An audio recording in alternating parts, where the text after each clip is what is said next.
What's up Fusion? Ek hoop dit gaan goed met almal van julle.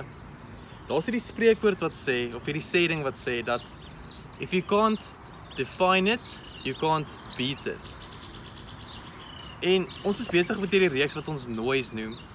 En die hele gedagte agter dit is met alles wat rondom ons aangaan, al hierdie noise wat ons konstant hoor, alles wat die hele tyd skree in ons ore, sosiale media, vriende, gedagtes, al daai stuff het 'n invloed op ons. En hoe reageer ons op dit? En hoe hoor ons nog steeds die Here se stem ten spyte van al die noises wat rondom ons aangaan. So ons wil vandag bietjie praat oor bad noise en waar dit vandaan kom. En ek dink ook ons het 'n miskonsepsie van wat bad noise actually is. So byvoorbeeld jou chommy is lelik met jou en as gevolg van dit dink jy op 'n sekere manier en jy dink hierdie persoon is die vyand. Hierdie persoon is besig om soos jou arch enemy te wees. Dis nie noodwendig die waarheid nie. Die vyand is 'n dief in die nag. Die vyand is 'n persoon wat vrek slim is en hy wil konstant alles in sy vermoë doen om ons weg te vat van die waarheid af. So, daar's 'n rede hoekom hy die prins van leuns genoem word. Die vyand is die duiwel en hy is so strategies slim dat hy konstante goedjies in ons pad sit, staf oor ons pad bring, wat maak dit ons besef, shit, maar is dit regtig goed of is dit regtig sleg? En daai bad noise speel 'n rol in ons lewens. So ons moet besef dat in Christus is alle strongholds, alle staf wat ons vashou, alle negatiewe gedagtes, alles is oorwin deur Jesus wat aan die kruis vir ons gesterf het. Maar dit maak nog steeds dat bad noise 'n realiteit is in ons lewens. Dit is bad noise is die staf waar jy dink, dit is sosiale media, dit is jou vriende, dit is goeders waar jy jouself blootstel. En die vraag wat ek vir jou wil vra is, wat beïnvloed jou? Wat se leuns glo jy oor jou lewe? So, ons weet, bad noise kom van die vyand af. En in Johannes 10 vers 10 staan daar die volgende: die dief kom vir niks anders nie as om te steel, dood te maak en te vernietig. Ek het gekom sodat hulle lewe kan hê. Ja, sodat hulle dit oorvloedig het. Dis Jesus wat hierso praat. En dit beskryf basies die enigste purpose van die duiwel. Is to kill, steal and destroy. Dis sy enigste purpose op aarde. En deur bad noise kry dit so maklik reg om elkeen van ons in 'n lokval te kry.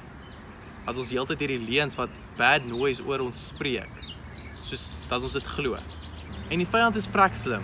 Hy gebruik so baie tools om ons konstant te counter op dit. Hy gebruik so baie stuff om ons konstant ons bewus te maak van hierdie bad noise oor ons lewens.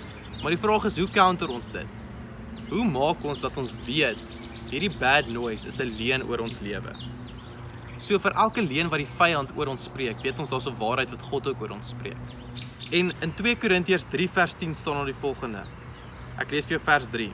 Ons leef wel in 'n menslike liggaam, maar ons voer die stryd nie met menslike middele nie.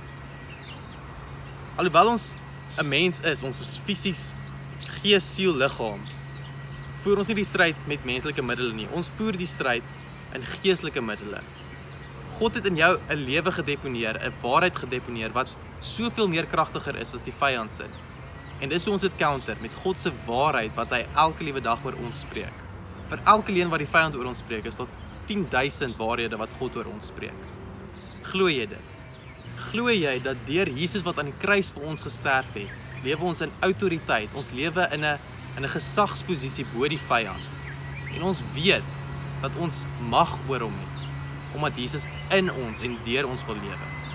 So hier is die skrifvers in Efesiërs 1 vers 19 tot 21 en in dit staan daar die volgende, dis 'n lang stukkie.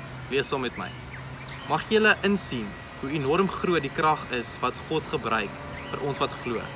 Dieselfde magtige sterkte was ook aan die werk toe God Christus uit die doodheid opgewek het en hom in die hemel aan sy regterhand laat sit het. Nou is Christus hoog verhewe bo elke owerheid en gesag en krag en heerskappy. Ja, elke noemenswaardige instansie, nie net in hierdie wêreld nie, maar ook in die wêreld wat kom.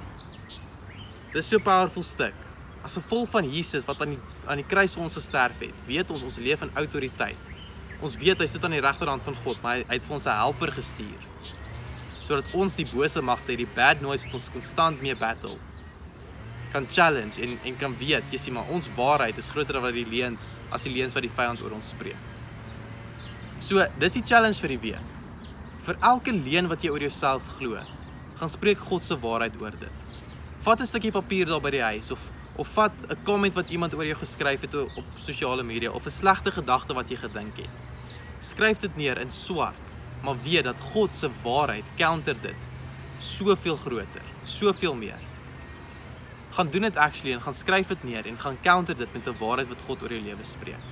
Want dit is hoe dit is. God se waarheid is groter as die leuns wat die vyand oor jou spreek. Ons moet dit net begin glo. So ek wil graag vir jou afsluit. Dankie Vader vir die wonderlike dag en dankie vir die geleentheid wat ons het om te kan weet dat bad noise beïnvloed ons nie omdat ons so gefestig is in God se waarheid oor ons lewens. Dankie dat ons waarheid kan spreek oor elke leuen wat die vyand oor ons spreek of wat vriende oor ons spreek of wat sosiale media oor ons spreek. En dankie dat ons self kan vestig in daai waarheid. Dankie vir elke liewe tiener en dankie dat U werklik waar in hulle harte kom werk het deur hierdie boodskap. Ek bid dit in die groot en heilige naam. Amen. Cool julle, ons gaan aan met hierdie reeks. Onthou, kerk is weer live hier by Fusion, in die Fusion Lapa. Doxaday Wonderboom is weer aan die gang. Dit sal so lekker wees om almal van julle wat online kyk, weer by die kerk te kan hê. Sien uit om julle dan te sien. Lekker week.